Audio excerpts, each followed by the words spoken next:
Livro dos Médiuns. Segunda parte. Capítulo 18. Dos inconvenientes e perigos da mediunidade. Influência do exercício da mediunidade sobre a saúde. Idem sobre o cérebro. Idem sobre as crianças.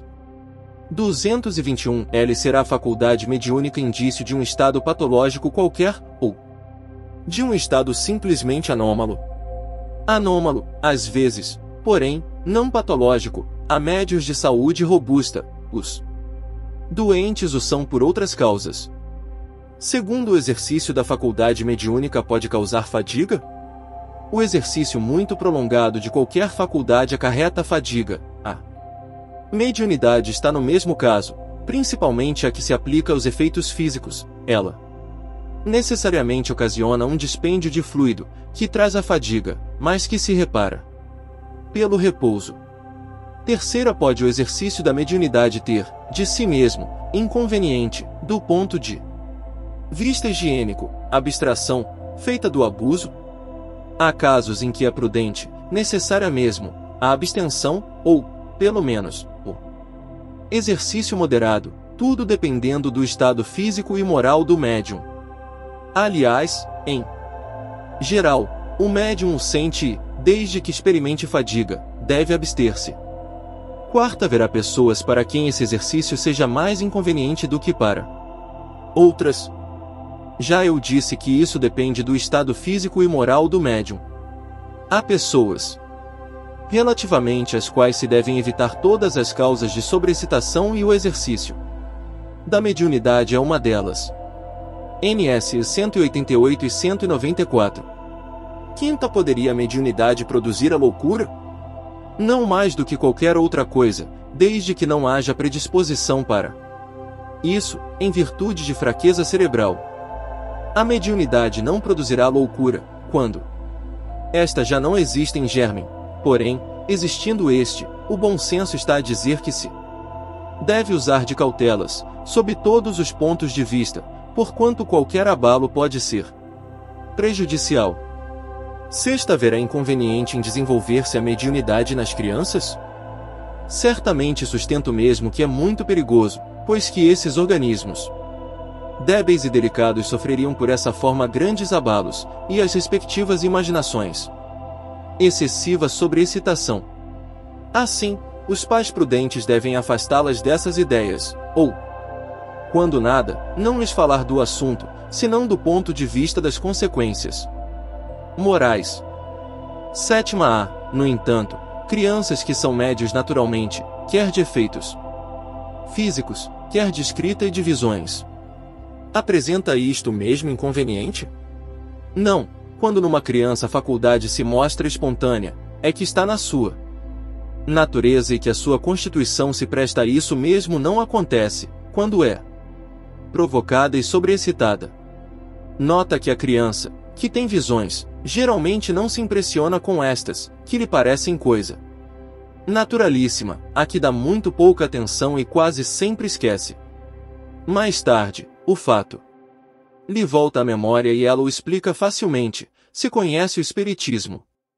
Oitava, em que idade se pode ocupar, sem inconvenientes, de mediunidade? Não há idade precisa, tudo dependendo inteiramente do desenvolvimento físico. E, ainda mais, do desenvolvimento moral. Há crianças de 12 anos a quem tal coisa afetará menos do que algumas pessoas já feitas. Falo da mediunidade, em geral.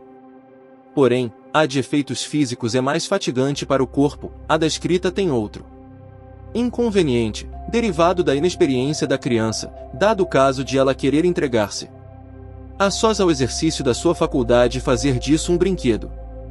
222. A prática do espiritismo, como veremos mais adiante, demanda muito tato para a inutilização das tramas dos espíritos enganadores.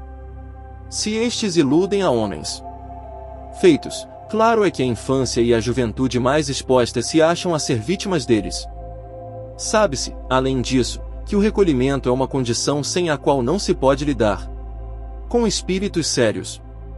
As evocações feitas estouvadamente e por gracejo constituem verdadeira profanação, que facilita o acesso aos espíritos zombeteiros, ou malfazejos. Ora, não se podendo esperar de uma criança a gravidade necessária a semelhante ato. Muito de temer é que ela faça disso um brinquedo, se ficar entregue a si mesma. Ainda, nas condições mais favoráveis, é de desejar que uma criança dotada de faculdade mediúnica não a exercite, senão sob a vigilância de pessoas experientes, que lhe ensinem, pelo exemplo, o respeito devido às almas dos que viveram no mundo. Por aí se vê que a questão de idade está subordinada às circunstâncias, assim de temperamento como de caráter. Todavia, o que ressalta com clareza das respostas acima é que não se deve forçar o desenvolvimento dessas faculdades nas crianças, quando não é espontânea, e que, em todos os casos, se deve proceder com grande circunspeção, não convindo nem excitá-las, nem animá-las nas pessoas débeis.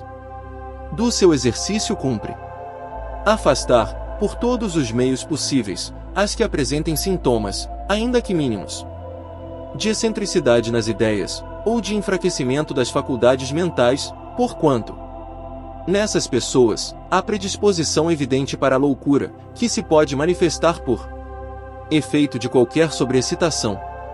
As ideias espíritas não têm, a esse respeito, maior influência do que outras, mas, vindo a loucura a declarar-se, tomará o caráter de preocupação dominante, como tomaria o caráter religioso, se a pessoa se entregasse em excesso às práticas de devoção, e a responsabilidade seria lançada ao espiritismo. O que de melhor se tem a fazer com todo indivíduo que mostre tendência à ideia fixa é dar outra diretriz às suas preocupações, a fim de lhe proporcionar repouso aos órgãos enfraquecidos. Chamamos, a propósito deste assunto, a atenção dos nossos leitores para o parágrafo 12 da introdução de O Livro dos Espíritos.